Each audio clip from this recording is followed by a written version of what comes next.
So I wanted to take a quick second to give a message to a very special audience. This audience is not often discussed. And I want to give this message to the Watchtower members whom are atheists and agnostics. And they would be active members whom are faking it, but they have a different set of beliefs that they would like to stick to. But because they're afraid of the consequences of actively sharing their beliefs. Now, this takes it to another level because this is not just about the organization, but this is about their relationship with their views regarding the Bible as a whole, religion, so many other things. So this is a little bit deeper.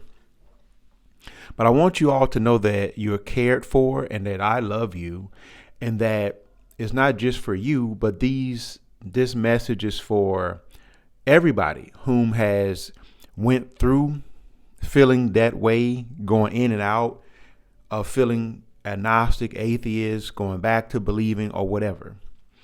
I want to get your honest viewpoint on something, and I want to share something with you. Now, when it comes to our motives, all of us at the end of the day want to feel right, and we want people to agree with us. But we have to reach a point in time in our personal maturity where that is no longer necessary. Now, there's a scripture, because a lot of people would at least get to this point where they will at least say that the Bible has some practical guidance in it. Proverbs 16:2 says, all of a man's ways appear right to him. Regardless of whether or not you believe in the Bible or whether you believe it's God's word or not, that is a proverb, a proverbial saying that is universally true. So what appears right to us? So that's why we come together and cross-examine one another. Now, as I've been doing my blind studies on atheists and agnostics, and particularly speaking with ones whom are active witnesses to or have faded, I noticed this overwhelming thing.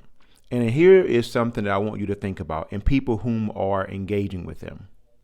When I say them, I'm not putting them in a separate category as being lesser than. Their views are very valuable. I want you all to know you do have your own religion now. Agnosticism and being an atheist. That is a set of beliefs, so it becomes a religion. Now, carefully think about that and you'll see what I'm saying. But here's the point I want to bring out. So whenever you speak with someone and you want to have fair arguments on both sides, I would suggest avoid speaking with someone whom has not been a scholar, and that would even be me. I'm not a scholar regarding Hebrew language, Greek language, things about the Bible. I would say, why waste time? And it's not that it's a waste of time, but it kind of shows one's motives.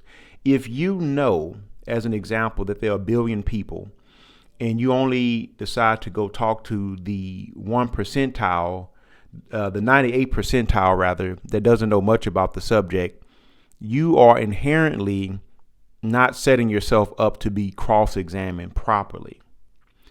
Now, Christians should believe or be able to defend their beliefs no matter what. But if the person has not done the research, for example, let's say you've read 100 books on why the Bible isn't true or whatever. And let's say that you never read 100 books on why the Bible is true. Even after leaving, your knowledge is still not well-rounded, simply because you have not cross-examined the sources of where you gotten your beliefs from. Now, what do I mean by that? Simple. When you are coming to someone with all of your issues, think of all your issues that you have with God or the Bible. Think about the people that you brought these issues to. Think about all the videos you've watched.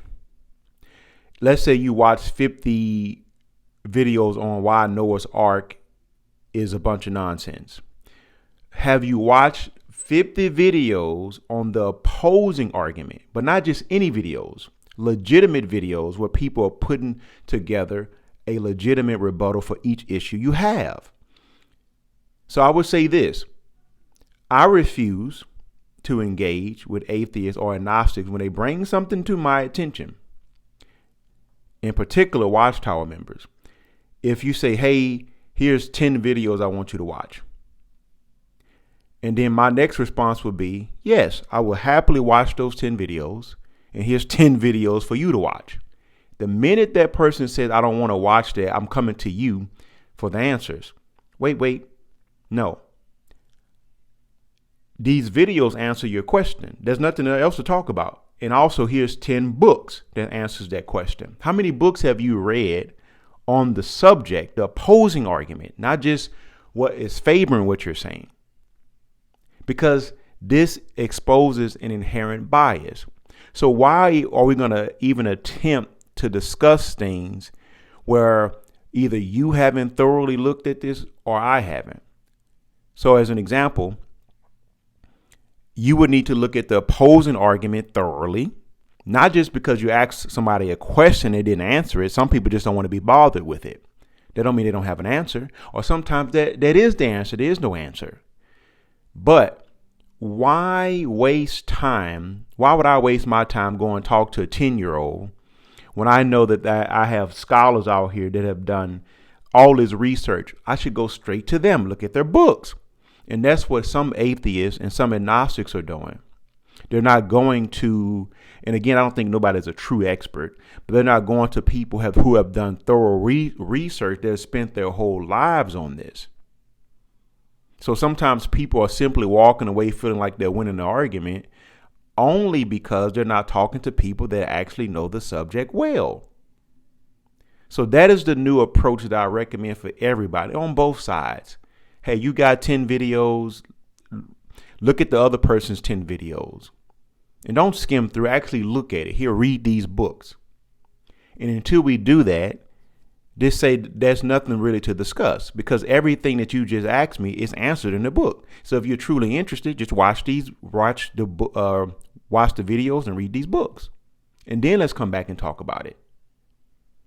Because see, what'll happen, the person, it'll be like a mechanic. I'm not a mechanic. It'll be like a mechanic asking me all these questions about a car, knowing I don't know those answers, knowing that I have a baseline knowledge. But why do you keep asking me this? You're finding issues. Go talk to somebody that knows what they're talking about. You see how they would be improper? So now, just because you talk to someone that knows what they're talking about, that doesn't mean that it's true. It just means that it could give you a different perspective on certain things. And that is the message that I wanted to give to active members.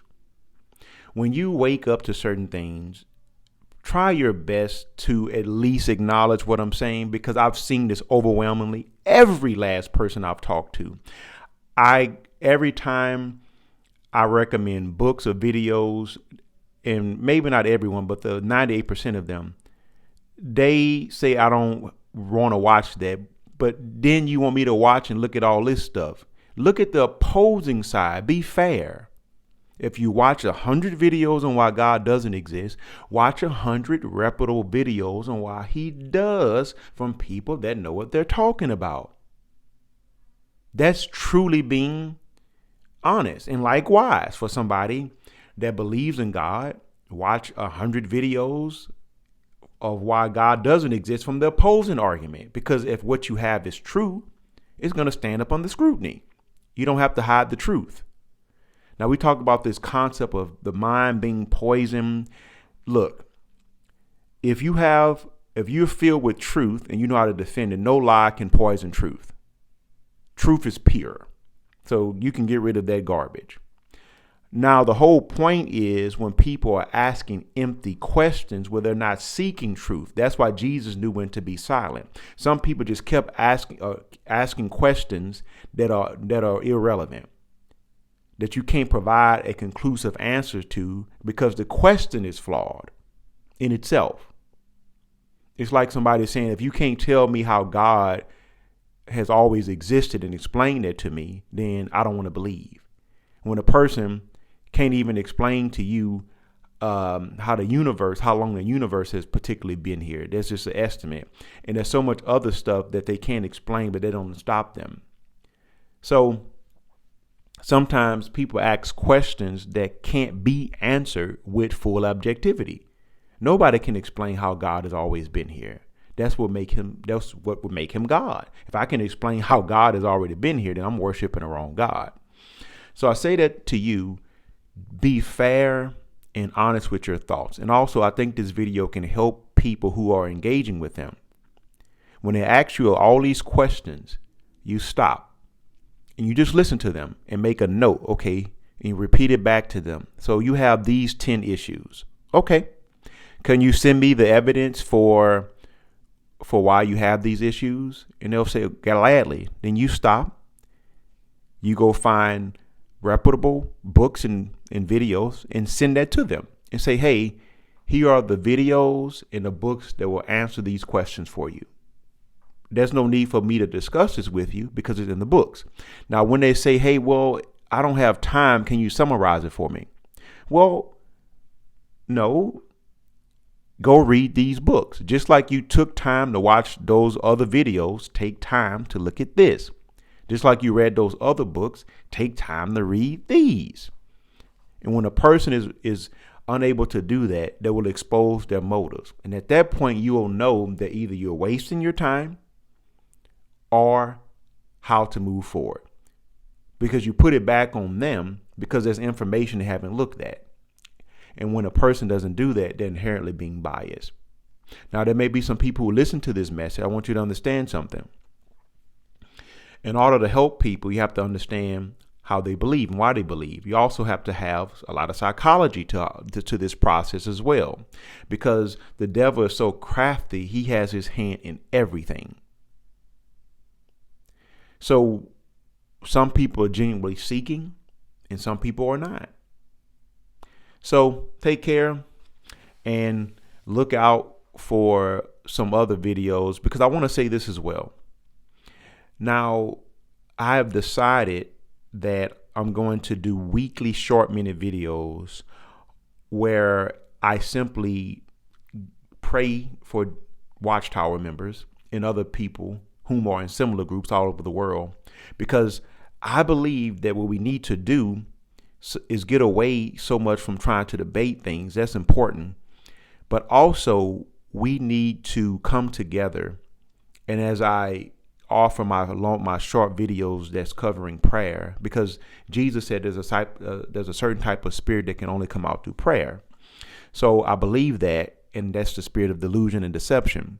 So on these videos, I want you all to take 2 to 3 sentences and post them where it be prayers, where we put this out into the universe on a weekly basis, where we are literally praying for Watchtower members and other people like Mormons all over the world, that they wake up to see the truth, and we let God's spirit take care of the rest.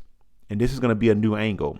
So in addition to my public talks, we're going to have weekly videos on just prayer. In addition to that, I will be inspired to give fiery messages here and there. And of course, I'm going to eventually get into doing my poetry and discussing other things for other people, because all of my subscribers come from different backgrounds. Some of them are book readers. Some of them are atheists and Gnostics. Some of them are Christians. Some of them are Jehovah's Witnesses, former Jehovah's Witnesses. So I have an eclectic group of people that are interested in various things. And as I continue to build this community, I want everyone to know that we're here to learn together, and I'm here to learn as well. So thank you.